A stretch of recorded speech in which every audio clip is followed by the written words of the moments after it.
अस्सलाम वालेकुम नाज़रीन, मैं हूं अरसलान कोकर। आप देख रहे हैं प्रोग्राम तब्दीली। और बात करें अगर सियासत की, तो सियासत के दाव पेच अपनी जगह, लेकिन इस इलेक्शन में जो मेरा ख्याल है हर किसी के लिए बहुत बड़ा नारा होगा या बहुत बड़ा चैलेंज होगा। हर किसी को अपने मैनिफेस्टो में ये तो देना ही पड़ेगा कि पाकिस्तान की इकॉनमी आम आदमी के लिए क्या कर रहे हैं। क्योंकि जो PDM गवर्नमेंट गुजरी उसके 16 माह में बड़े दावे थे कि महंगाई के खिलाफ मार्च करके ये गवर्नमेंट आई, और फिर एक नया महंगाई का तूफान खड़ा हुआ। अब ये महंगाई का तूफान जो खड़ा हुआ ये उन सारी जमातों के लिए है जो PDM का हिस्सा थी। ख़ास तौर पे मैं उन बड़ी जमातों की बात करूं जिसके अंदर पाकिस्तान मुस्लिम लीग नून और पाकिस्तान पीपल्स पार्टी और JUI फे, ये बड़े अहम हिस्सों में थे। बलूचिस्तान के सारे बड़े रहनुमा इसके साथ थे, MQM खुद इसका हिस्सा थी। तो कोई भी बरी उज़्ज़मा नहीं है पाकिस्तान की इकॉनमी की सूरत हाल से। अब आने वाले इलेक्शन में जो कुछ बातें हम सुन रहे हैं या जो बातें हो रही हैं, उसके बहुत से ऐसे ट्रिकल डाउन इफेक्ट हैं जो आम आदमी तक जाते हैं और फिर आम आदमी चीख उठता है। ख़ास तौर पे ओवर बिलिंग का मामला ले लें तो काफ़ी अरसे से इस पर बात हो रही है। नॉन फाइलर्स के आप कार्ड देते हैं, मीटर्स भी, उनकी बिजली भी, लेकिन क्या जो फाइलर्स हैं उन बेचारों पर बोझ डालकर, और जो नॉन फाइलर्स के नाम पे आम आदमी है वो इनडायरेक्ट टैक्सेस का बोझ उठा रहा है। ये सारी चीज़ें मिलकर एक इकॉनमी पे जमूद तारी कर रही हैं और एक बोझ की सूरत में। इंटरेस्ट रेट हो, फॉरेन एक्सचेंज रिजर्व हो, पाकिस्तान में इंडस्ट्रियल मामलात हों, इंडस्ट्रियलाइजेशन का नारा हो, लेकिन इंडस्ट्री के लिए ना तो गैस हो और ना बिजली हो, सर्कुलर डेट हो, और पाकिस्तान में सुकड़ती हुई फॉरेन डायरेक्ट इन्वेस्टमेंट हो। उसके बावजूद आपकी अगर स्टॉक मार्केट 60,000 प्लस पर खड़ी हो जाए तो फिर भी लोग कहते हैं कि ये इंडिकेटर नहीं है इकॉनमी का। इन सारी चीज़ों पर और पाकिस्तान की ओवरऑल इकॉनमी सिचुएशन पर और इस वक्त फाइलर नॉन फाइलर वाले मामले पर एक बार फिर सर उठाने लगे। कुछ कुछ अरसे के बाद हम देखते हैं कि 8 लाख से ज़ायद नॉन फाइलर्स को नोटिस जारी किए हैं FBR ने। IMF ने ज़ाहिर इसका प्रेशर दिया है। कोई मरबूत निज़ाम, FBR में रिफॉर्म्स, इन सारी चीज़ों पर ही आज बात करके देख लेते हैं जी कहाँ जा रही है पाकिस्तान की इकॉनमी, क्या हल है, क्या किया जा सकता है। और माहिर मौशियात दोनों हजरात हमारे साथ मौजूद हैं। मेहताब हैदर साहब हमारे साथ मौजूद हैं, उनके साथ साथ शकील रामे साहब हमारे साथ मौजूद हैं। बहुत शुक्रिया दोनों हजरात का। मेहताब भाई, एक बार फिर हम देख रहे हैं ये फाइलर नॉन फाइलर का मामला, 8 लाख के करीब लोगों को नोटिस जारी कर दिए हैं। सर वैसे ही भी अगर हम टैक्सेशन का बोझ देखें तो डायरेक्टली फाइलर्स पर तो बहुत ज़्यादा, और वो बड़े लंबे अरसे से चीख रहे हैं कि जिन पर ऑलरेडी बोझ है उन्हीं को पीसा जा रहा है। अब ये जो नॉन फाइलर्स वाला मामला है, कई लोग ऐसे हैं जो शायद कमाते ही 50,000 की हद हों और उनके बैंक में भी कुछ नहीं होता, वो शायद एक आधी को रकम आ जाए और चली जाए। ख़ास तौर पे IT सेक्टर से जुड़े जो यंगस्टर्स हैं जिनको बाहर से कुछ छोटे मोटे प्रोजेक्ट्स करते हैं तो पैसा आ जाता है। कैसे डिफ्रेंशिएट करेंगे इन सारे मामलों को, आखिर इसका मरबूत निज़ाम होगा क्या? जी, बिस्मिल्लाहिर्रहमानिर्रहीम। देखें, बुनियादी तौर पे मसला ये है कि इस मुल्क में हमारी जो पॉपुलेशन है, अगर उसको देखें तो 24 से 25 करोड़ के दरमियान है, और ये ऑफिशियल फिगर है जो लेटेस्ट सेंसस है उसका। उसके मुकाबले में हमारे जो रिटर्न फाइलर्स हैं उनकी जो FBR तादाद बताता है वो भी 5 मिलियन लोग रिटर्न फाइल करते हैं। उसमें से आधे से ज्यादा लोग नील रिटर्न फाइल करते हैं, यानी वो अपनी इनकम जीरो करार देते हैं। देखिए, मसला ये है कि जब तक हम ब्रॉडनिंग ऑफ टैक्स बेस नहीं करेंगे तब तक ये बोझ जिन लोगों पे पड़ा हुआ है उन्हीं पे आता रहेगा। मसला ये है कि ये ब्रॉडनिंग ऑफ टैक्स बेस बहुत अच्छा इनिशिएटिव है, लेकिन कोशिश ये होनी चाहिए कि ये ऐसे लोगों के ऊपर जाए जो कि पैसे भी बना रहे हैं और टैक्स नेट के अंदर भी मौजूद नहीं है। FBR ने जो क्राइटेरिया मुकर्रर किया है वो ये मुकर्रर किया है कि जो बंदा भी 15,000 रुपए उसकी विदहोल्डिंग कट रही है और वो अपना टैक्स रिटर्न जमा नहीं कर रहा, उसको वो नोटिस जो है वो जारी कर रहे हैं। इसमें डेफिनेटली बहस हो सकती है कि क्या ये विदहोल्डिंग की अमाउंट जो कट रही है ये कितनी उसकी लिमिट होनी चाहिए, ताकि वो इंडिकेट करे कि वो एक खास सीलिंग से ज्यादा पैसे बना रहे हैं, तो उन लोगों को टैक्स नोटिस जो है वो भिजवाई जाए। लेकिन अब वक्त आ चुका है कि जहाँ पे मौजूदा जो टैक्स पेयर्स हैं उन्हीं पे और सैलरी क्लास पे ही बोझ डालने के बजाय जो बंदा जितने पैसे कमा रहा है उसकी तरफ जो है वो एफबीआर तवज्जो दे, जिसमें मैं सेक्टर्स अगर आप कहते हैं तो मैं आइडेंटिफाई कर देता हूँ। एग्रीकल्चर सेक्टर, उसके ऊपर सबसे ज्यादा सारे फहरिस्त है। Retail, wholesale and retail trade जो है वो उसमें सबसे ऊपर है। प्रॉपर्टी से जो लोग पैसे बना रहे हैं वो सबसे ऊपर है। तो ये 3-4 सेक्टर्स ऐसे हैं जो पोटेंशियल जिनका जितना है उतना वो पे नहीं कर रहे। तो अब ये जो सैलरीड क्लास है उसकी जान छोड़ के जो बाकी लोग हैं उनकी तरफ जो है वो तवज्जो देने की जो है जरूरत है। एक्सपोर्टर्स मसल फर्ज किया, टेक्सटाइल के एक्सपोर्टर्स हैं, अरबों डॉलर कमाते हैं, लेकिन वो चूंकि एक्सपोर्टर्स अपने आप को, उनकी लॉबी बड़ी मजबूत है, तो वो टैक्स में अगर उनकी कंट्रीब्यूशन देखें तो वो बहुत मिनिमल है। तो जो टैक्स, उसी के ऊपर बोझ बढ़ना चाहिए जिसकी इनकम भी ज्यादा हो। और देखिए दुनिया में टैक्स की फिलॉसफी क्या है? टैक्स की फिलॉसफी ये है कि अमीरों से टैक्स लें, गरीबों के ऊपर खर्च करें। ये कितना अजीब और गरीब मुल्क है कि यहाँ पे गरीबों से टैक्स लेते हैं, लीड्स के ऊपर जो है वो खर्च करते हैं। और उसकी सबसे बड़ी वजह ये है कि इनडायरेक्ट टैक्सेस जो है वो ज्यादा है। अब वक्त आ गया है कि हम डायरेक्ट टैक्सेस की तरफ जाएं, अमीर लोगों के ऊपर टैक्स लगाएं और अमीरों से पैसे जमा करके गरीबों की फलाह बहबूद के ऊपर खर्च करें। बिल्कुल ठीक। अच्छा मेहताब साहब, एक तो आपने जो कहा ना इनडायरेक्ट टैक्सेस, मैं ज़रा शकील साहब को भी इस पर इन कर लेता हूँ। शकील साहब, direct taxes versus indirect taxes, ये बहस हमारे यहाँ बहुत लंबे अरसे से।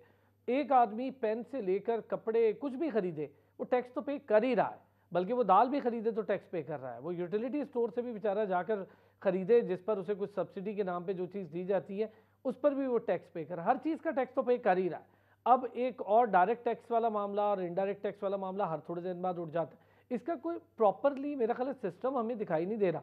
फिर सेल्स टैक्स, उस पर बड़ी जो रिटेलर्स हैं उन्होंने बड़ा शोर डाला रहते हैं, वो जब भी कुछ जनरल सेल्स टैक्स की कोई बात हो, ये मामला आखिर कैसे हल होना है? स्ट्रक्चर जो उसके फ्लॉज हैं कि जिसमें सबसे पहले फ्लॉ ये आता है जो कि एक लॉलीपॉप दिया जाता है लिबरल इकोनॉमी में कि मार्केट्स वर्क करती हैं, वहाँ पर आपको प्राइवेट सेक्टर को अपना रोल प्ले करने दें, जो वो करते हैं करें, जहाँ इनविजिबल हैंड खुद ब खुद इसको सेटल कर लेगा। ऐसा कुछ नहीं होता है। जो इसको ये इनविजिबल हैंड कहते हैं, मैं उसको सुपरा स्टेट कहता हूँ। क्यों? देखें, जो इनविजिबल हैंड की बात करते हैं, ये कौन है? ये मार्केट के जो बड़े बड़े आपके बिजनेस टाइकून्स होते हैं, या इंटरनेशनल एमएनसीज होती हैं, सारा कुछ ये वो लोग हैं इनविजिबल, जो कि इस सारी चीज़ को डिक्टेट करते हैं। ये इसमें कोई ऐसा नहीं है कि मार्केट फोर्स इसमें काम कर नहीं, बल्कि ये इसमें डिक्टेशन चलती है जो कि ऊपर से नीचे तक आती है। अब इस मसले को हमने हल करना है तो स्टेट का जो एक आइडियल सिचुएशन होती है ना, उसमें स्टेट एक बैलेंस करती है जिसको हम कहते हैं कि tax and non tax revenue. जो लिबरल ऑर्डर है वो कहता है टैक्स पे चले जाओ सारा कुछ, और स्टेट नॉन टैक्स रेवेन्यूज को छोड़ दे। जब नॉन टैक्स रेवेन्यू पे आप छोड़ देते हैं नॉन टैक्स रेवेन्यू को, तो आपको टैक्स बढ़ाने पड़ते हैं। और जब टैक्स बढ़ाने पड़ते हैं तो फिर जो आपके बड़े बड़े लोग होते हैं वो तो आपको थ्रेट कर रहे हैं, जैसे आप हमें जो प्रोविजन नहीं देंगे तो हम आपके मुल्क से इन्वेस्टमेंट निकाल देंगे। आप इसको बड़ी बड़ी कंपनीज को देखें, चाहे कोको कोला, पेप्सी, यूनिलीवर, आप किसी का नाम लें, वो कहते हैं जनाब आप नहीं हमें देंगे ट्रैक्टर कंसेशन देंगे, ये कंसेशन नहीं देंगे, वो नहीं देंगे। बल्कि हमारा अपना इन्वेस्टर कहता है अगर हम नहीं देंगे हम किसी और मुल्क में चल जाएंगे। तो ले दे के गवर्नमेंट के पास फिर क्या रह जाता है? टैक्स लगाना, एक आम आदमी पे इनडायरेक्ट टैक्स लगाना, या असेंशियल कमोडिटीज़ पे टैक्सेशन करना। मैंने फूड आइटम पे टैक्स कर दिया, आपने पेट्रोल पे टैक्स कर दिया, आपने इलेक्ट्रिसिटी पे कर दिया, गैस पे कर दिया। अब इस वे जो साइकिल होता है इसको तोड़ने का एक ही तरीका है, मैंने पहले बात किया है, आपको अपने नॉन टैक्स और टैक्स रेवेन्यू में आपको बैलेंस क्रिएट करना पड़ता है। नॉन टैक्स रेवेन्यू कहाँ से आता है? आपका स्टेट ओन एंटरप्राइजेस से आता है। मगर हमारे यहाँ स्टेट ओन एंटरप्राइज को गाली बना दिया गया है। अब इसमें जो कोई बात नहीं करता कि वो इस हाल को क्यों पहुंची है। सब कहते हैं बस बेच दो, जैसे ऑलएक्स पे नहीं लगी होती सेल, लगा दो जनाब, बेच दो इनको, कोई जरूरत नहीं इस पर बात काम करने की। मुझे ये बताएं कि अब इसका मसला क्या है स्टेट ओन एंटरप्राइजेस का, जो कि टैक्स नॉन टैक्स रेवेन्यू का सबसे बड़ा जरिया हो सकते हैं। इसका मसला है गवर्नेंस। इसको हमने इकोनॉमिक रैशनल पे नहीं चलाया, इसको हमने पॉलिटिकल गेम स्कोरिंग पे रखा और गवर्नेंस इसकी बैड की, जिस वजह हुआ। इसका मतलब है कि असल मसला यहाँ गवर्नेंस का है और गवर्नमेंट्स का है, सक्सेसिव गवर्नमेंट्स का। अगर आपको सही प्रॉब्लम है तो गवर्नेंस को प्राइवेटाइज कर देना। फिर आप अपनी हुकूमत को कहें जी कोई बंदा आए बोली दे और हुकूमत ले ले, हमसे नहीं चल रहा ये सारा कुछ, वो हमें बोली दे दे और मुल्क इतने की हम चलाएंगे, मैं इतने पैसे देता हूँ, मुल्क मुझे हवाले कर दे, मैं चलाऊंगा। गवर्नेंस को तो आपने हल नहीं करना, उस पर कहते हैं हम चिमटे हुए हैं सिस्टम में, हमने मराहत भी लेनी, सारा कुछ करना है। मगर यहाँ पर हमारी जिम्मेदारी आती है, वो कहते हैं नहीं बस बेच दो। ये कोई तरीका नहीं होता किसी भी स्टेट को रन करने का। इसकी मैं आपको मिसाल देके बात बताता हूँ। अब देखिए कोविड-19 जब आया था, तो जो यूएसए है वो दुनिया की सबसे बड़ी इकोनॉमी है, बिल्कुल। मगर यूएसए को 2 ट्रिलियन के अराउंड अबाउट उनको अपना जो कहते हैं डॉलर प्रिंट करना पड़ा, क्योंकि उनकी कंपनीज तो बहुत बड़ी बड़ी हैं, चाहे वो एप्पल अच्छा हो चाहे शकील वो। साहब ये बताएं, ऐसा क्या हुआ जब कोविड आया तो जहां से कोविड फैला वहां उस मुल्क को तो कुछ नहीं हुआ, उन्होंने कोविड को भी कंट्रोल कर लिया, वैक्सीन भी सबसे जल्दी बना ली, फिर उनकी इकोनॉमी भी कहीं डगमगाई नहीं। चाइना की बात कर रहा हूँ। देखिए कोविड वहां से नहीं आया, इस पर अभी स्टिल डिबेट चल रही है, ये एक चले, पता लेकिन चलने वाला। इफेक्ट ही तो था अच्छा, ना, बहुत एक बड़ा बात इफेक्ट आता ही हूँ, था। अफेक्ट ही था। उसने क्या किया, मैं यही आपको मिसाल देने लगा था। अमेरिका के 2 ट्रिलियन डॉलर उसमें प्रिंट करना पड़ा, क्योंकि गवर्नमेंट के पास पैसा नहीं था। इकोनॉमी का साइज बहुत बड़ा है, दुनिया की सबसे बड़ी इकोनॉमी है, जिसमें प्राइवेट सेक्टर में एप्पल बड़ा है, जिसमें आप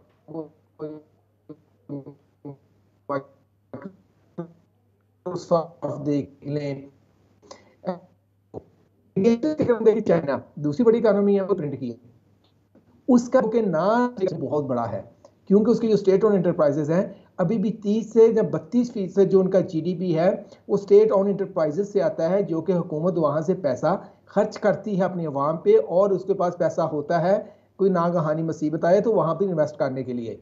अब यही फंडामेंटल डिफरेंस की मैं बात करता हूँ, जो आपने बात की ना वहां क्यों असर पड़ा। एक तो गवर्नमेंट के पास पैसा था, उन्होंने इमीडिएटली कंट्रोल, ये लोगों का अपने घर रहना है, वो लोग घर रहे। मगर सबसे इंपॉर्टेंट बात यह है कि उन घर रहने वालों को खाना भी मिला, दवाई मिली, सब कुछ मिला। ये नहीं था कि इनको भूखे मार रहे थे। अब इस तरह की चीज होती है नॉन स्टेट, जो मैं कहता हूँ नॉन टैक्स रेवेन्यू, ये बैलेंस क्रिएट करने के लिए होता है, मगर हमारे यहाँ पर बहस ही नहीं हो रही। अब आप देखें, जिस चीज को भी आप बात करें, बेच दो, अच्छा ये काम नहीं हो रहा, बेच दो। भी आपसे हुकूमत नहीं चाह रही 75 सालों से, आपको ये डिसाइड हुआ आपने हुकूमत कैसे चलानी है, आप हुकूमत बेचो ना फिर। असल जो कहते हैं मसले की जड़ तो आपकी गवर्नेंस सिस्टम है, आपकी हुकूमत है, उसको बेचो फिर अगर बेचना है। आप गरीब है वहां पे टैक्स लगा देते हो, जो नॉन टैक्स रेवेन्यू था उसको आप बेच देते हो। तो इस तरह के जो मेजर्स होते हैं वो इकोनॉमी को स्टेबलाइज नहीं मैं जरा करते। मेहताब ये भाई, एक ऐसी बिल्कुल आपने ठीक कहा, स्टेट ओन इंटरप्राइजेज। मेहताब भाई, स्टेट ओन इंटरप्राइजेज जो हैं उसका बोझ और फिर उनके जो सिस्टम या स्ट्रक्चर है वो बड़े लंबे अरसे से, उसमें चाहे पीआई हो, चाहे स्टील मिल हो, या बैंक्स हों जैसे फर्स्ट वुमेन बैंक है, ऐसे बहुत सारे 19-20 तो हमने पिछली गवर्नमेंट में सुने थे कि जो प्राइवेटाइज होने हैं, फिर वो मामला लटक गए क्योंकि वहाँ पर वो शायद यूनियंस के भी मामलात हैं, ट्रेड यूनियंस के। तो ये जो हमारे स्टेट ओन एंटरप्राइजेज हैं इसका भी बोझ बढ़ता जा रहा है।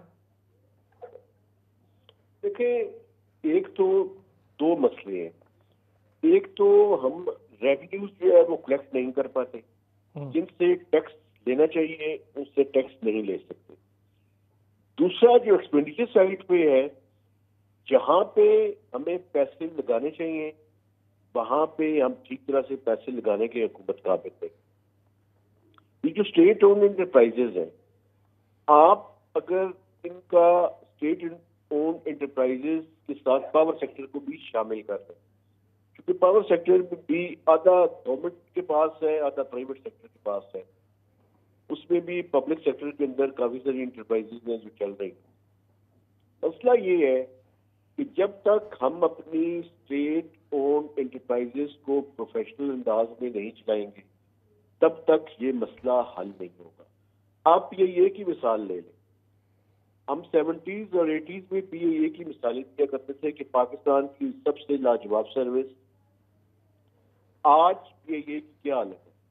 पीआईए की हालत ये है कि टोटल जो उसके ऊपर डेट और लाइबिलिटीज है, जो नोन है वो 750 अरब रुपए, जो अननोन है वो शायद इससे भी ज्यादा है। आज पीआईए को बैंक उनका लोन रिस्ट्रक्चर करने के लिए तैयार नहीं है। बैंक्स को इस टाइम हुकूमत राजी करने की कोशिश कर रही है कि वो कोई 260 से 300 अरब रुपए के दरमियान जो लोन्स हैं उसको किसी तरह से रिस्ट्रक्चर करा ले, ताकि उसकी बैलेंस शीट को वो क्लियर करे और पीआईए को प्राइवेटाइज करने के काबिल बना सके। आज पाकिस्तान के जो बैंक हैं वो भी उसका लोन रिस्ट्रक्चर करने के लिए तैयार नहीं है, क्योंकि अल्टीमेटली मसला ये है कि बैंक्स ने वो लोन्स दिए, दिए हैं तो किसी न किसी गारंटी के अगेंस्ट दिए, या तो गवर्नमेंट को वो सारी की सारी गारंटी उठानी पड़ेंगी, तो तब वहां पे जाएगा। और ये हाल सिर्फ ये का नहीं है, ये जितनी स्टेट ओन्ड एंटरप्राइजेज हैं, 200 से ज्यादा स्टेट ओन्ड एंटरप्राइजेज हैं। और आप ये देखिए कि आप पीडीएम का हवाला दे रहे थे, पीडीएम की हुकूमत ने भी 16 माह में कुछ कमाल का काम नहीं किया जी बिल्कुल, लेकिन उससे पहले जो 3 साल इमरान खान साहब की अजीम हुकूमत थी, ये स्टेट ओन्ड एंटरप्राइजेस पाकिस्तान की हिस्ट्री में पहली दफा ऐसे हुआ कि ये नेट प्रॉफिट से नेट लॉस के अंदर चली गई। तो पिछले 5 से 7 साल के अंदर पाकिस्तान की इकोनॉमी के साथ जिस तरह का खिलवाड़ हुआ है, इस तरह से कहीं भी किसी इकोनॉमी को नहीं चलाया जा सकता। अच्छा, तो जी जी, पूरा आवा बिगड़ा हुआ है, इसको ठीक करने की जरूरत है। इस तरह नहीं चलेगी, कंपनी नहीं चलेगी। अच्छा शकील साहब, जो जिक्र अभी किया ना मेहताब साहब ने, हम हर दौर में 3-4 चीज़ों का बड़ा ही ज़ोर शोर से जिक्र करते भी हैं, ख़ुद भी कर रहे हैं, और हमारे सीनियर्स आप लोग भी तमाम इस पर बात करते हैं। हम अपने कर्ज तो बढ़ाते ही बढ़ाते हैं, ये सर्कुलर डेट की मद में हम और कितना बढ़ा लेंगे? ओवर बिलिंग हो रही है, 600 पता नहीं कितने अरब, 75 अरब की तो ओवर बिलिंग कर गई हैं तकसीम कार कंपनियां। तो गरीब पर तो बोझ वैसे ही पड़ना है, और कोई पूछने वाला नहीं है कि बिल की कीमत क्या थी, कितने टैक्स लगे, कोई फार्मूला किसी को समझ नहीं आता, जितना चाहें बिल भेज दें। लेकिन ये जो अब गैस नहीं सर्दियों में और बिजली नहीं गर्मियों में, इसके बीच में बिल मौजूद है सब जगह, over billing, circular debt, state owned price, ये तो एक सीधा सा फार्मूला है, इसको हल किया जा सकता था। 1994 में जो हमारी आईपीपी की पावर पॉलिसी आई, उससे इस मुल्क की इंडस्ट्री का और हमारे जो कि सर्विसेज यानी बिजली वगैरह का इसका भट्ठा बढ़ा दिया है, और इस पर कोई बात नहीं करने को तैयार। आप किसी से बात करके देखें, वो इस पर बात करने को तैयार नहीं है। आप देखिए ये सर्कुलर डेट का इशू कहाँ से आया है, ये आईपीपी से आया है कि जब आपने आईपीपी से लगाए और उसके जो पहले कॉन्ट्रैक्ट लेके आए आप उनको पढ़ के देखें, आपको तो होश ठिकाने आ जाएंगे। एक साइड पे उसने बिजली महंगी कर दी, दूसरा उसको इतना लिक्विडेटर बना दिया। आपकी इंडस्ट्री चैनल लगा, इंडस्ट्री कहता है मैं क्यों लगाऊं भी इंडस्ट्री, मैं इसमें लगाता हूं जिसमें मुझे श्योर है मैं चाहे बिजली पैदा करूं या ना करूं, मुझे तो कैपेसिटी पे जो आपको मिलेंगे पैसे। आपका इंडस्ट्रियलिस्ट पर शिफ्ट हुआ, जो इंडस्ट्रियलिस्ट ले गया था उसके लिए बिजली इतनी महंगी होगी कि उसके लिए कारोबार का वायबिलिटी खत्म होती गई, और अल्टीमेटली हम इस साइकिल में फंस गए जिसको हम सर्कुलर डेट कहते हैं। और अभी भी इस पर हम बात नहीं कर रहे, हम इस पर सिर्फ ब्लेम गेम कर रहे हैं। हम जिसको गवर्नमेंट के खिलाफ होती बात, बस उस पर पॉइंट स्कोर करता है। 1994 में कौन हुकूमत में था? पीपल्स पार्टी थी। फिर PMLN आई, फिर जनाब मुशर्रफ साहब आए, फिर पीपल्स पार्टी आई, फिर PMLN आई, फिर PTI आई।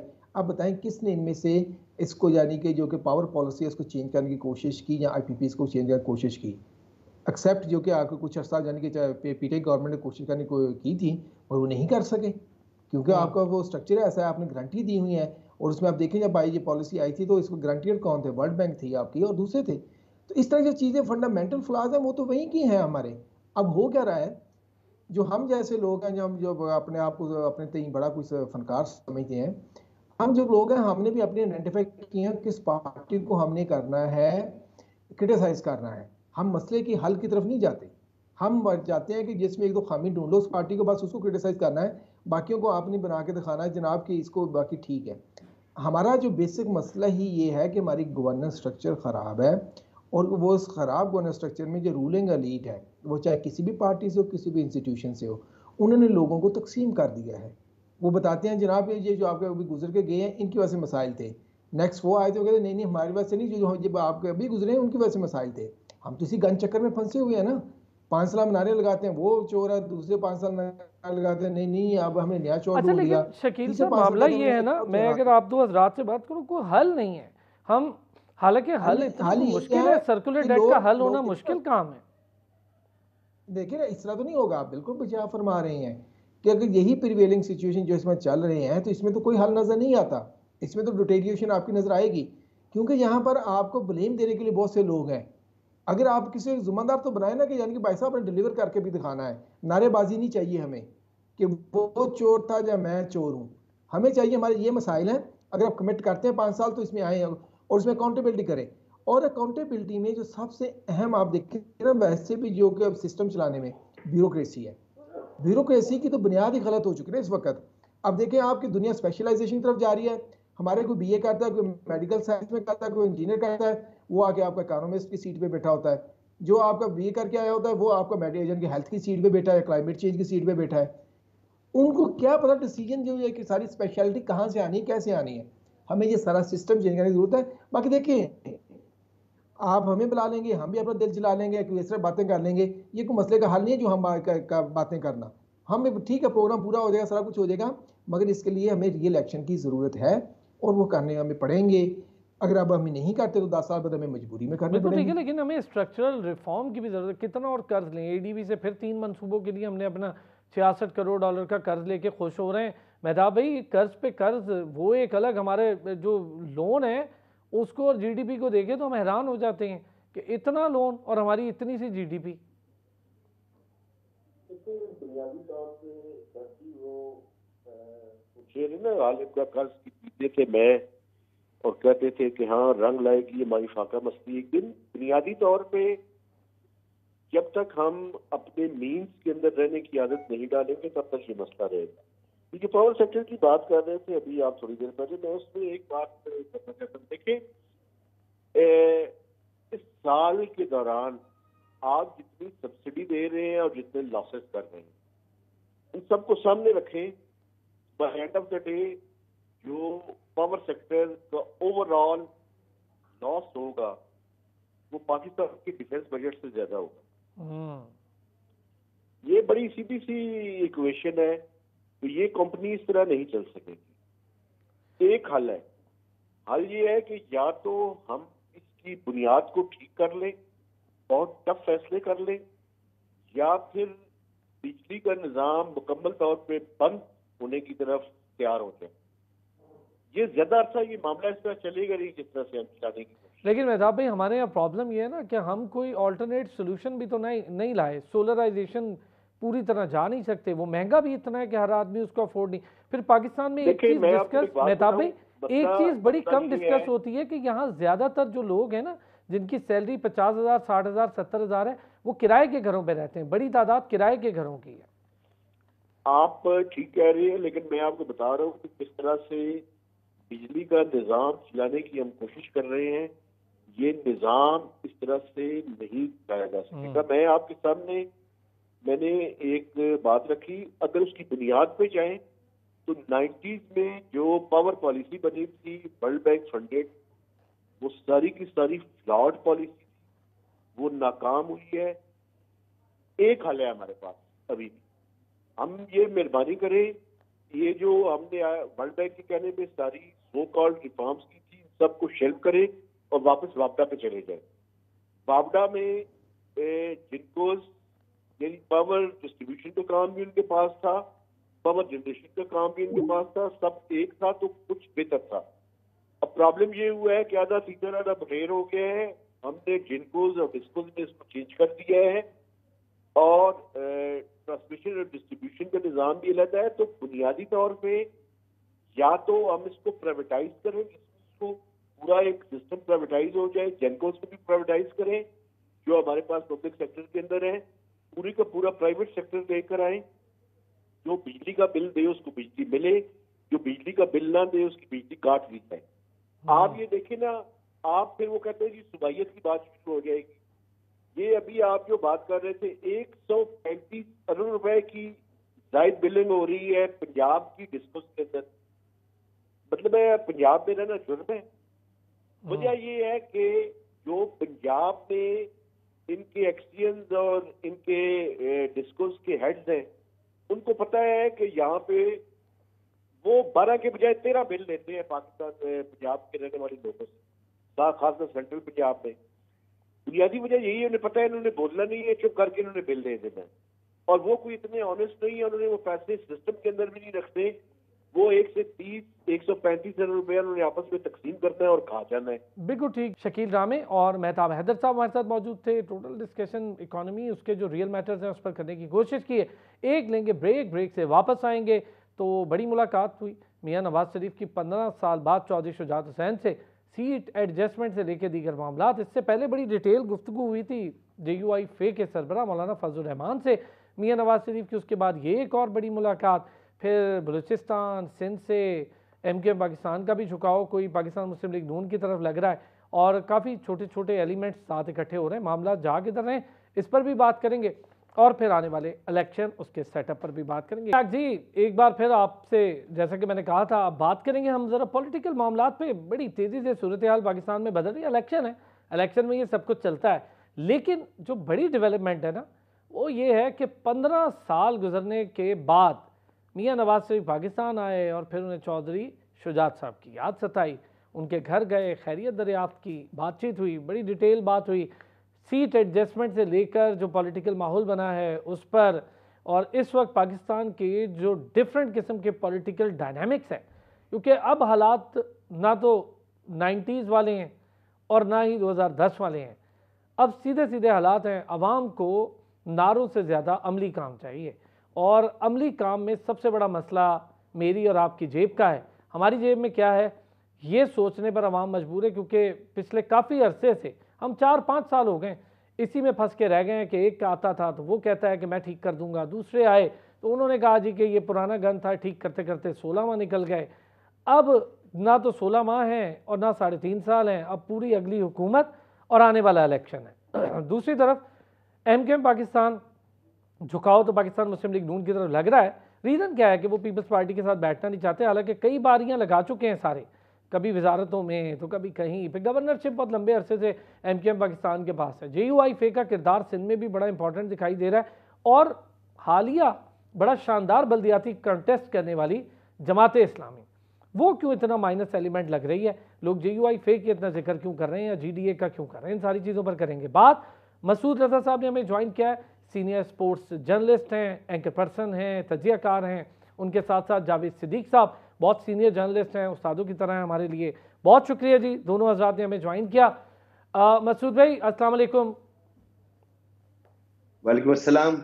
मसूद भाई बड़ी कोई 15 साल बाद मुलाकात, कोई है अलग बात है कि कुछ तो है कि 15 साल बाद घर जाना और घर जाके खैरियत दरियाफ्त करना, गिले शिकवे तो जाते ही दूर हो गए होंगे पुराने?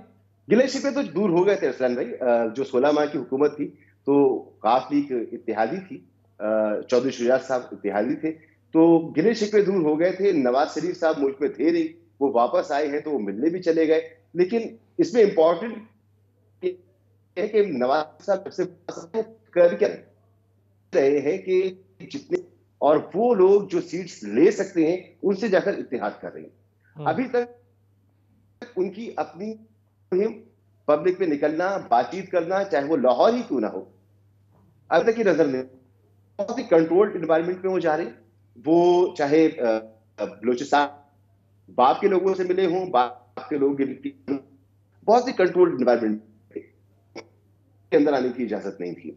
लाहौर चैम्बर ऑफ कॉमर्स में गए, इसी तरह माहौल जो नून लीग साल से कवर करती है उनको इजाजत नहीं थी।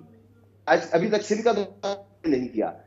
MQM से मिल रहे हैं, बाप से मिल रहे हैं, मौलाना फजल रहमान साहब से मिल रहे हैं। उन 5 नशिस्तें थी गुजरात से, उसमें से गालिबन 3 लोग अभी भी इनके साथ मौजूद हैं। 3 या 4 जो भी नशिस्तें इनको मिलेंगी, अब तक 5 की 5 मिल जाए। चौधरी साहब से वो मुलाकात कर रही है। अभी तक मियां साहब की अपनी स्ट्रेंथ, नून लीग की स्ट्रेंथ, पब्लिक का जो जिस तरह जानते हैं कि पब्लिक का रुझान इस वक्त नून लीग की तरफ इतना ज्यादा नहीं है, तो बड़े चैलेंज सूरत हाल लग रही है मियां साहब की इस तरह की मुलाकातें देखते हुए। चौधरी शुजात साहब से मुलाकात हुई, सियासत में मुलाकातें होती हैं, हाँ ये जरूर होगा। चौधरी शुजात साहब है जो 2002 में और नवाज शरीफ मुल्क से बाहर भेजा गया था, तो इन्हीं की पार्टी किंग्स पार्टी थी, पाकिस्तान की सबसे बड़ी पार्टी थी, और नवाज शरीफ साहब की जिलावतनी के पीछे ये उन्होंने वो जो गैप था उसको न सिर्फ फिल किया था बल्कि एक तरीके से सफाया कर दिया था।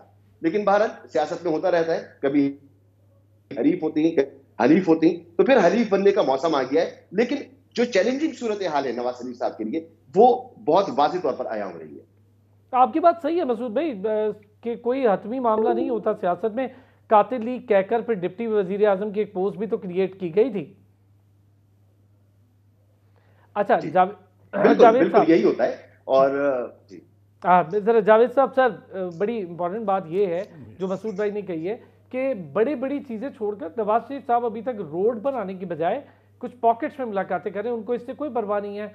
और इस पे काफ़ी लीगी रहनुमा जो हैं वो बड़े तहफ़्फ़ुज़ात का इजहार कर रहे हैं कि छोटे छोटे जो मामलात हैं या सियासी हल्के उनको कैटर कर रहे हैं, नवाज शरीफ साहब को बड़ी जानिब पेशरफ नहीं कर रहे हैं। तो लगता यूँ ही है नवाज शरीफ साहब को कोई बड़ी पेशरफ की इतनी परवाह भी नहीं है, और वो चाहिए इन्हें 4, 5, 2, 3, 6, 8 सीट्स वाले मामला जो हैं इसको पहले कंट्रोल कर लें। मेरा ख्याल है कि जो सियासत का नया चलन है या नया उसलूब है उसका ये उससे वाज़े होता है कि इलेक्टेबल्स को फोकस किया जा रहा है कि कौन अपने हल्के से इलेक्शन जीत सकता है। जैसे कि आपने देखा कि इमरान खान जब उस वक्त आए थे 2018 में पीटीआई, तो उनके साथ इलेक्टेबल्स को शामिल किया गया था ताकि वो एक ऐसी जमात बन सके जिसको कि बहुत आसानी से सीट्स मिल सकें। तो यही जो है सिलसिला ये नवाज शरीफ साहब के साथ हो रहा है।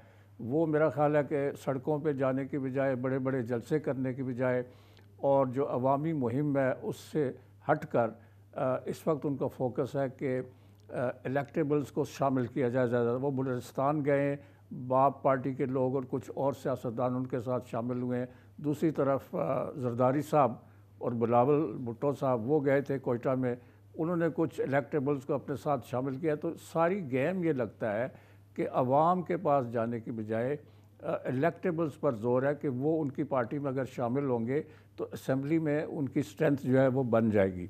और ये ट्रेंड एक अरसे से चल रहा है माफ़ कीजिए, इसको पॉलिटिकल इंजीनियरिंग भी कहा जाता है।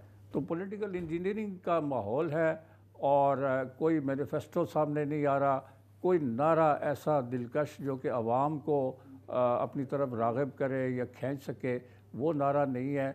और कोई मूवमेंट हमें नज़र नहीं आती लोगों तक, यानी आउटरीच के लिए, लोगों के पास जाने के लिए, उनको कन्विंस करने के लिए किसी पार्टी के साथ अभी तक किसी पार्टी ने ऐसा कुछ नहीं किया। सब कुछ ऊपर ऊपर हो रहा है। फजलुर रहमान साहब मिल रहे हैं नवाज शरीफ से और इत्तेहाद की बात हो रही है, सीट एडजस्टमेंट्स की बात हो रही है। और आपने अभी आके शुजात साहब से वो मिले, तो शुजात साहब आपको याद है कि मुशर्रफ दौर में, जनरल मुशर्रफ के दौर में नून लीग को छोड़कर उन्होंने अपना दड़ा जो है, हाँ जी, वो जो मसूद भाई ने बिल्कुल वाज़े बताया, बड़े शॉर्ट में सारा कुछ बता दिया कि वो तो किंग्स पार्टी वही थी, सफाया उसी से हुआ। फिर नून लीग के कई लोग चले गए वहाँ, जैसे अब पुरानी जमात के लोग छोड़ छोड़ के इस्तेहकाम और नून लीग की तरफ ज़्यादा बड़ी रेशों में आ रहे हैं। तो ये एक जो नई पॉलिटिकल इंजीनियरिंग है उसका ये एक एसेंस है, ये खासा है उसका, कि लोग जो है वो छोड़ के एक पार्टी को जो कि जिसके चांसेस होते हैं कि वो जीत सकती है उसको छोड़ के दूसरी पार्टी में चले जाते हैं कि जो उनको नज़र आती है कि इसके प्रॉस्पेक्ट्स हैं इक़्तिदार में आने के। तो अब वो एक लंबा सिलसिला लोगों पास जाना, मंशूर पेश करना, अच्छे प्रोग्राम देना और ख़ास तौर पर पाकिस्तान को इस वक्त जो माशी सूरत हाल है इतनी संगीन है उससे निकालना, ये इन पार्टियों के पास कुछ भी नहीं है। अभी तक तो हमने कुछ नहीं देखा। अच्छा मसूद भाई, जावेद साहब जो बात कर रहे हैं, मैं भी थोड़ी देर पहले भी इकोनॉमिस्ट से ही बात कर रहा था आप लोगों के ज्वाइन करने से पहले। इकोनॉमिस्ट का ये मानना है कि जो कुछ पाकिस्तान का पिछले पूरे 5 सालों में, मैं 16 माह 3.5 साल की बात नहीं कर रहा, जो 5 सालों में जो इस वक्त हाल है ना इकोनॉमी का, मेरे आपके सबकी जेबों पर बिजली का बोझ पड़ा, मेरे आपके सबकी जेबों पर अपनी तनख्वाहों से ज़्यादा एक्सपेंडिचर का बोझ पड़ा, तो हम सबका एक जैसा हाल है। इसका नारा, इसका वादा, इसका हल, ये तो अभी तक कहीं नहीं दिखाई दे रहा। और यही सबसे ज़्यादा मुश्किल हाल बनेगा मेरा ख्याल है सबके लिए जब वो सड़कों पे निकलेंगे। और पीपल्स पार्टी या नून लीग एक दूसरे पर ब्लेम गेम तो कर रहे हैं कि हम हुकूमत का हिस्सा थे पर इतना हिस्सा नहीं था कि हम इसको मना लेते, वो कहता है हम उसको नहीं मना सके, कर सारा कुछ गए। हालांकि हल्का बंदियों वाला मामला भी फाइनल कर गए वो मुश्तरका मफादात कौंसिल के जरिए, लेकिन एक दूसरे पर डाल रहे हैं। और शायद वो मेरा ख्याल है सियासत का पुराना वतीरा भी है। सबसे बड़ा जो आपने सवाल किया, मैं एक जुमला कहना चाहूँ, सबसे बड़ा चैलेंज शायद ये होगा कि अब जब वो इलेक्शन लड़ने के बाद जो तवक्को कर रहे थे वो तवक्को पूरी नहीं होगी। यानी इसे कहते हैं ना कि पुरानी तनख्वाह से भी कम पर आके काम करना पड़ेगा इस दफा सीट्स कम मिलेंगी क्योंकि पार्टीज ज्यादा हो गई हैं और इलेक्टेबल्स कम पड़ गए हैं। ये जितनी पार्टीज लेवल प्लेइंग फील्ड की बात करेंगे, ये क्या कह रही है? ये कह रही है मजीद इलेक्टेबल्स दो। ये इलेक्टेबल्स चाहिए आपके जुनूबी पंजाब वालों को भी, ये इलेक्टेबल्स चाहिए सिंध वालों को भी, ये इलेक्टेबल्स चाहिए आपको सेंट्रल पंजाब वालों को भी। तो ये मसला पड़ा हुआ है। तो छोटी छोटी सी फतह हासिल होगी। अब इसका नतीजा क्या निकलेगा? जो हुकूमत बनेगी, जाहिर सी बात है इन सबको मिलकर हुकूमत बनानी पड़ेगी। तो एक नेशनल यूनिटी गवर्नमेंट तस्वीर की जा रही है। ये सब उसमें आ जाएंगे। बहुत ही वीक सी कोई ऑपोजिशन होगी या नहीं होगी।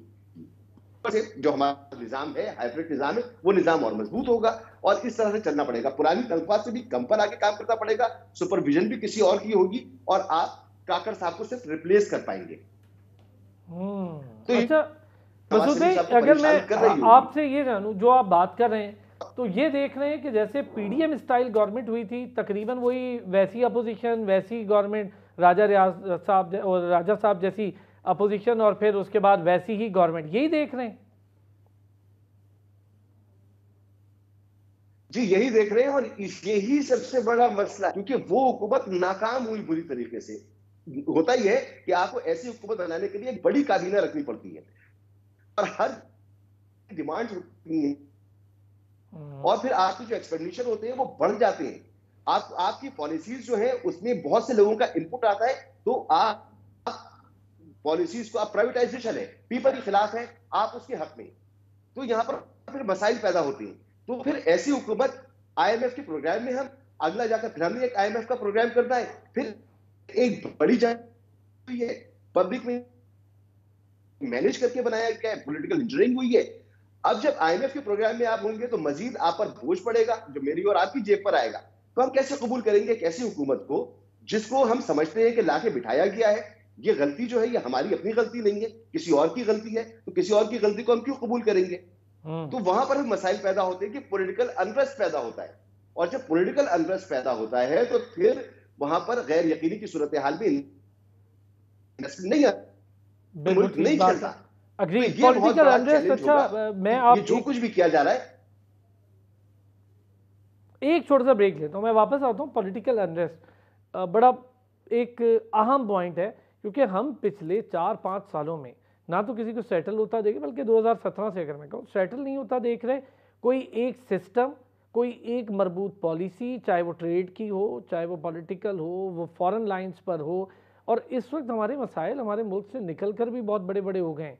एक तरफ तो अमेरिका और दूसरी तरफ इसराइल की जा रही है, तो फिर तीसरी तरफ हमारा अफगानिस्तान के साथ मामला कैसे आगे बढ़ना है, चाइना के साथ हमारे ताल्लुकात के लिए हमें क्या मरबूत पॉलिसी आगे बढ़ानी है, और दूसरी तरफ रशिया के साथ एक नया डोर खोल रहे थे हम ताल्लुकात का, उस रिलेशनशिप के दौर को किस तरह आगे बढ़ाना है। बहुत लंबे लंबे मामला अब हमारे बढ़ गए और हमें ये चीज़ें जो रीजनल पॉलिटिक्स है अपनी डोमेस्टिक से निकलकर वो भी देखनी है। वापस आते हैं ब्रेक से, इस पर भी बात। और जावेद साहब और मसूद रजा साहब हमारे साथ मौजूद है। जावेद साहब, बड़ा इंपॉर्टेंट बात मसूद भाई ने जो कही है ना, इस वक्त एक तो जो कचूमर किस्म के हालात हमें दिख रहे हैं, फिर दूसरा पॉलिटिक्स में एक नई चीज़ आ गई कि पार्टी दर पार्टी तकसीम।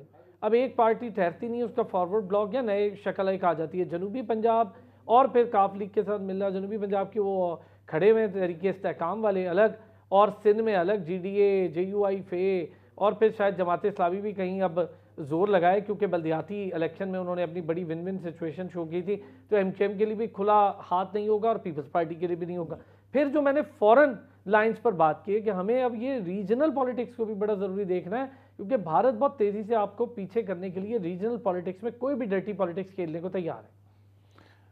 देखिए, जो नया अंदाज़ सियासत है ख़ास तौर पर 2018 के बाद, उसमें ये एक फार्मूला सियासत है और उसमें यह है कि मुख्तलिफ पार्टीज़ का एक कोalition बनाया जाए और उसमें बड़ी आसानी होती है, जिसको आप पॉलिटिकल इंजीनियरिंग कहते हैं। वो यही है कि एक पार्टी जो ऑर्गेनिकली ऑर्गेनाइज्ड है और उसके रूट्स आवाम के अंदर उसके रूट्स हैं और वो एक सही मानों में एक डेमोक्रेटिक पार्टी है जो कि पीपल्स पावर्स से उठी है और आवाम की ताकत के ऊपर उसका इन्हिसार है, वो इस तरह नहीं करती। नहीं, वो तो कोई है भी नहीं, मुझे लगता है ही नहीं। अब ये है कि बड़ा आसानी से आप एक जोड़ जाड़ के मुख्तलिफ पार्टीज़ का एक मलगूबा तैयार करते हैं, उसको इक़्तिदार दे देते हैं और जब आपकी ज़रूरत हो तो उन जो पार्टियां आपने जोड़ी हैं या मुख्तलिफ जमातें ला के एक जगह बिठाई हैं, उनको अब आहिस्ता आहिस्ता हटाना शुरू कर देते हैं। मसलन MQM जो है वो PTI से सबसे पहले अलग हुई, उसके बाद बाकी जमातें 1 by 1 अलग होती गई। तो ये एक नया अंदाज है सियासत का। एमक्यूएम पाकिस्तान के पास तो पहले से छड़ी है ना जावेद साहब, उसको पता होता है कौन जा रहा है, फिर जो आ रहा है उसके साथ वो जुड़ी जाते हैं। नहीं, वो तो हमेशा से था, वो पीपल्स पार्टी के साथ भी कोalition में रहे, वो नून लीग के साथ भी हाँ जी, पीपल्स पार्टी के साथ चीखो पुकार भी करते रहे, वजारतें भी, लेकिन रहे वहाँ उनके साथ, और जरदारी साहब ने उनको कोऑप्ट कर लिया और साथ मिला लिया, लेकिन वो चल नहीं पाए। उनका जो बुनियादी पॉलिटिकल इंटरेस्ट जो इनके क्लैश करते हैं। सिंध में ये दोनों जमातें जो हैं, ये एक इनके दरमियान एक इत्तेहाद ज़्यादा आसानी और जो कंफर्टेबल इत्तेहाद है वो नहीं हो सकता। असल में प्रॉब्लम ये है सर कि कराची की सीट्स का मसला है, हैदराबाद की सीट्स का मसला है, मीरपुर की सीट्स का मसला ये मसला है, और वो एक दूसरे को एक्सेप्ट करने के लिए तैयार नहीं है। फिर आपने देखा कि एमक्यूएम ने माजी में कहा कि कराची को अलग सूबा बनाया जाए। तो ये सारी चीज़ें जो है वो समझते हैं कि जो एक पीपल्स पार्टी को एक जो डोमिनेंस हासिल है सिंध में अपने रूरल बेस की वजह से, वो अनईज़ी फील करते, तो वो अपना एक अलग वजूद भी उनको रखना है। तो पीपल्स पार्टी और एमक्यूएम के दरमियान एक अनईज़ी रिलेशनशिप है, वो कभी भी आपको कंफर्टेबल नज़र नहीं आते। उनके पॉलिटिकल इंटरेस्ट आपस में क्लैश। तो वो नून लीग के साथ उनका एक ईजी है, नून लीग के साथ वो फ़िलहाल कंफर्टेबल हैं, और ज़्यादा GDA वगैरह वो सारे इकट्ठे हो रहे हैं, और वो उसी तरह इकट्ठा किया जा रहा है जिस तरह के 2018 में मुख्तलिफ जमातों को अच्छा जावेद साहब, एक चीज़ जो मैं जिक्र मसूद भाई, ये जो हम अपने पॉलिटिकल मसाइल और मुल्क की सियासत, उससे बाहर बहुत कुछ हो रहा है, अब तो इंटरनेशनली बहुत कुछ हो रहा है। हमें अफगानिस्तान के साथ कैसे चलना है, हमें चाइना को आगे लेके कैसे बढ़ना है, पहले भी नाराज़ रहा है चाइना पिछली हुकूमत में, हमें उसको लेके कैसे आगे बढ़ना है, हमें रशिया के साथ नए डोर खोलने थे ताल्लुकात के, उसको कैसे आगे बढ़ाना है, अमेरिका पाकिस्तान ताल्लुकात को कैसे देखना है, क्योंकि बड़े टेंस मामलात हैं इस वक्त। अगर जंग नहीं भी हो रही ना कहीं पूरी दुनिया में, तो जंग जैसे ही हालात हैं।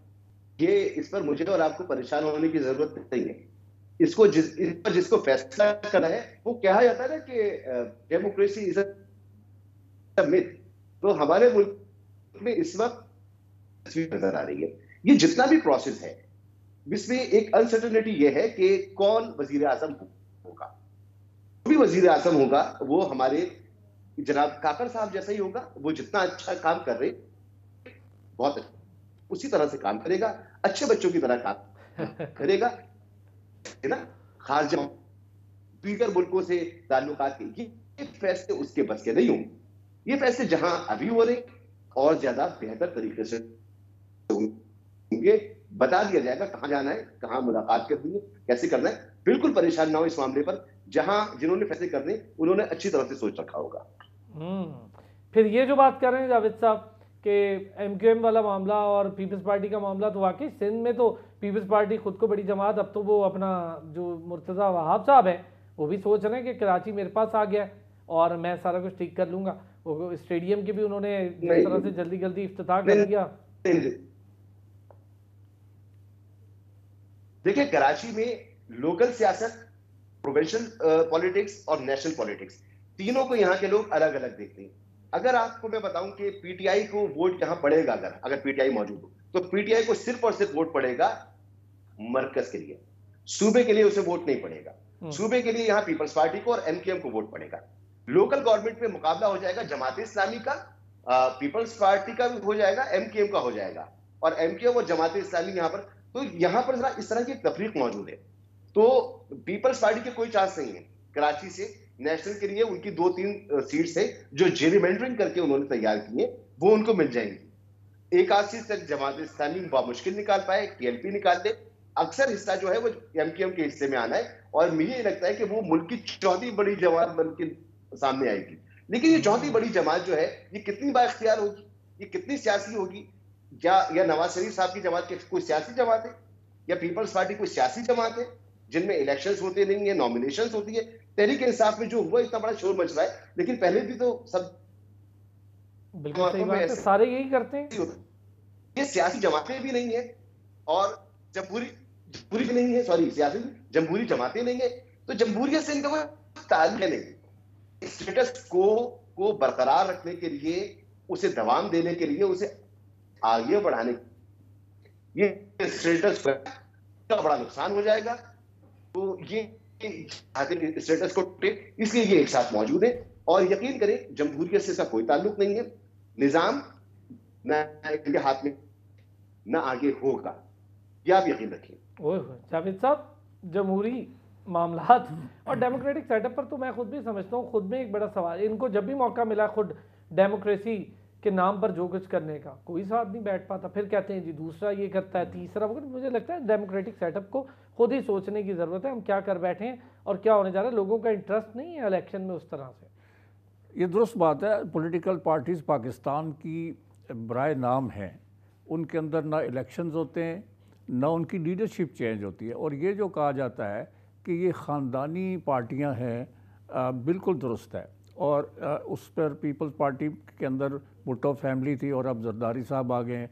यहाँ पर नवाज शरीफ साहब हैं, उनके भाई हैं, उनकी बेटी है और उनके भतीजे हैं।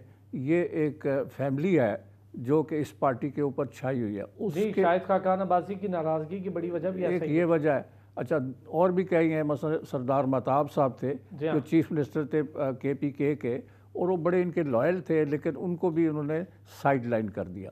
सो मैं समझता हूँ कि ये जो पार्टियाँ हैं, ये इनकी बदकिस्मती ही ये है कि अपने अंदर नहीं करवाते इलेक्शंस। और आप देखें हिंदुस्तान में, हम उसके बड़े क्रिटिक भी हैं, लेकिन उनकी पार्टियों के अंदर कई दफ़ा BJP में, कांग्रेस में लीडरशिप चेंज होती रही है।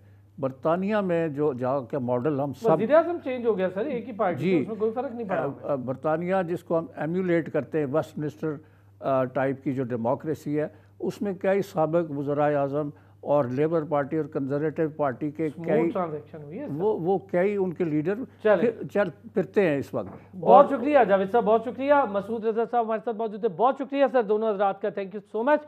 और कोशिश की हमने जो इस वक्त हालिया सिचुएशन है ना, उसकी रियलिटी बेस पर, ग्राउंड लेवल पर हो क्या रहा है, उस पर जाकर बात करने की कोशिश की। फिर कल होती है आपसे मुलाकात।